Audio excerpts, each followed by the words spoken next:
ನಮಸ್ಕಾರ ವೀಕ್ಷಕರೇ, ನಾನು ಇಂದು ನಿಮ್ಮ ಜೊತೆಗಿದ್ದೇನೆ ಒಂದು ದೊಡ್ಡ ಸುದ್ದಿ ಮತ್ತು ಕಷ್ಟದಿಂದ ಕೂಡಿರುವ ಹಂಬಲದ ಕಥೆಯೊಂದಿಗೆ.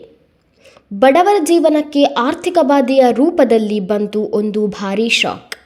ಸಣ್ಣ ಪುಟ್ಟ ವ್ಯಾಪಾರಿಗಳು ತಾವು ಮಾಡಿದ ಆನ್ಲೈನ್ ಪೇಮೆಂಟ್ಗಳಿಗೆ ಈಗ ದಂಡ ಹೊಡೆದು ಕೋಟಿ ಕೋಟಿ ತೆರಿಗೆ ಕಟ್ಟುವಂತೆ ನೋಟಿಸ್ ಬಂದಿದೆ ಎಂದರೆ ನಂಬಲು ಸಾಧ್ಯವಿಲ್ಲ. ಇಂತಹ ಅಸಾಧಾರಣ ವಿಷಯವನ್ನು ಈ ಮೂಲಕ ತಿಳಿದುಕೊಳ್ಳೋಣ. ಬಡವರು ತಮ್ಮ ಜೀವನವನ್ನು ಸುಧಾರಿಸಲು ಹಾಗೂ ಕುಟುಂಬದ ಹೊರೆತಾಳಲು ಸಣ್ಣ ಪುಟ್ಟ ಅಂಗಡಿಗಳನ್ನು ತೆರೆದಿದ್ದಾರೆ. ಕೆಲವರು ಟೀ, ಕಾಫಿ, ಬೇಕರಿ, ತರಕಾರಿ ಅಂಗಡಿ ಇಟ್ಟುಕೊಂಡು ಕಷ್ಟಪಟ್ಟು ದುಡಿದು ಬದುಕು ಕಟ್ಟಿಕೊಳ್ಳುತ್ತಿದ್ದಾರೆ. ಇತ್ತೀಚೆಗೆ ಇಂತಹ ಸಣ್ಣ ವ್ಯಾಪಾರಿಗಳಿಗೆ ವಾಣಿಜ್ಯ ತೆರಿಗೆ ಇಲಾಖೆಯಿಂದ ಬಂದಿರುವ ನೋಟಿಸ್ ಅವರ ಬದುಕಿಗೆ ಭಾರೀ ಹೊಡೆಯಾಗಿದೆ. ಆನ್ಲೈನ್ ಪೇಮೆಂಟ್, UPI ಅಥವಾ ಫೋನ್ಪೇ, ಗೂಗಲ್ ಪೇ ಮೂಲಕ ಬಂದ ಹಣಗಳನ್ನಷ್ಟೇ ಅವರ ವಾರ್ಷಿಕ ಆದಾಯವೆಂದು ಪರಿಗಣಿಸಿ ದಂಡ ವಿಧಿಸಲಾಗಿದೆ.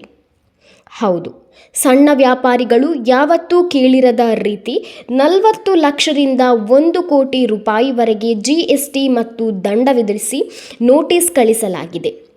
ಈ ಸಂಬಂಧವಾಗಿ ಹಲವಾರು ವ್ಯಾಪಾರಿಗಳು ಈಗ ಕಂಗಾಲಾಗಿದ್ದಾರೆ.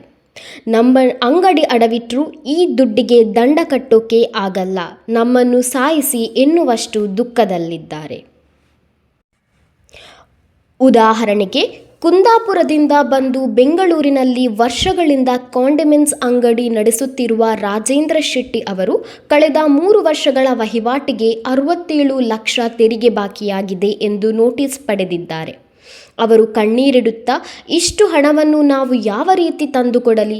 ಸರಕಾರವೇ ನಮಗೆ ದಯಾಮರಣ ಕೊಟ್ಟಿದ್ರೆ ಚೆನ್ನಾಗಿರುತ್ತೆ ಎಂದು ತಮ್ಮ ಹತಾಶೆಯನ್ನು ವ್ಯಕ್ತಪಡಿಸಿದ್ದಾರೆ.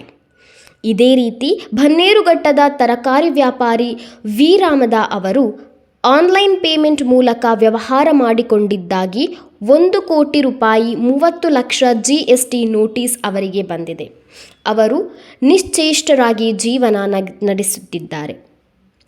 ತದ್ವರೆಗೆ ಟೀ, ಕಾಫಿ, ಸಿಗರೇಟ್ ಮಾರುವ ಸಣ್ಣ ಅಂಗಡಿ ಹೊಂದಿರುವ ರಾಜೇಂದ್ರ ಪೂಜಾರಿ ಅವರಿಗೆ 33 ಲಕ್ಷ ತೆರಿಗೆ ನೋಟಿಸ್ ಬಂದಿದೆ.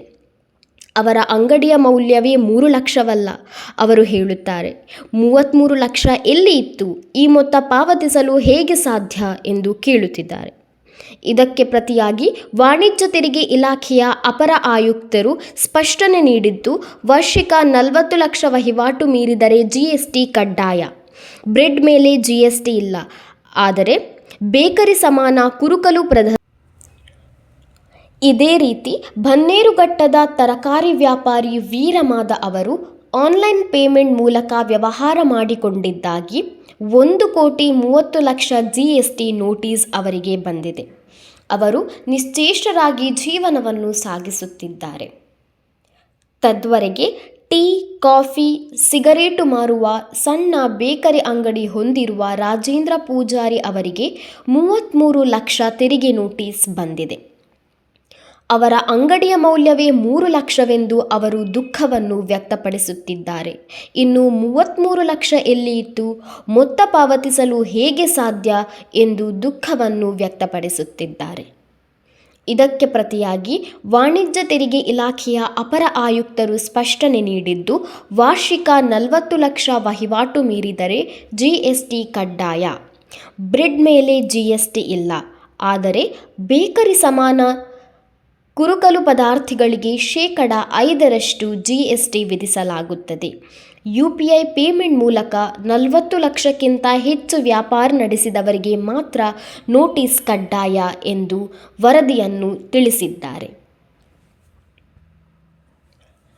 ಇಂತಹ ಘಟನೆಗಳು ಬಡವರ ಬಾಳಿನಲ್ಲಿ ಚುರುಕು ತಂದಿವೆ. ಈ ಸುದ್ದಿ ಕೇಳಿದ್ರೆ ಮನಸ್ಸು ಭಾರವಾಗುತ್ತೆ. ನಾವು ಈ ಮಾಧ್ಯಮದ ಮೂಲಕ ಇಂತಹ ಸಣ್ಣ ವ್ಯಾಪಾರಿಗಳ ಪರವಾಗಿ ಸರಕಾರಕ್ಕೆ ಮನವಿ ಮಾಡಬೇಕು. ಸಣ್ಣ ವ್ಯಾಪಾರಿಗಳಿಗೆ ಸ್ಪಷ್ಟ ಮಾರ್ಗಸೂಚಿ ಕೊಡಬೇಕು ಮತ್ತು ತಪ್ಪಾದ ಲೆಕ್ಕಾಚಾರದಿಂದ ಬಂದ ನೋಟಿಸ್ಗಳನ್ನು ಪರಿಗಣಿಸಿ ಸೂಕ್ತ ಪರಿಹಾರ ಒದಗಿಸಬೇಕು. ಇಂತಹ ಪ್ರಾಮಾಣಿಕ ವರದಿಗಾಗಿ ದಯವಿಟ್ಟು ಅಶ್ವ ಡಿಜಿಟಲ್ ಮೀಡಿಯಾವನ್ನು ಸಬ್ಸ್ಕ್ರೈಬ್ ಮಾಡಿ, ಈ ವಿಡಿಯೋವನ್ನು ಲೈಕ್ ಮಾಡಿ ಮತ್ತು ಶೇರ್ ಮಾಡಿ. ಧನ್ಯವಾದ.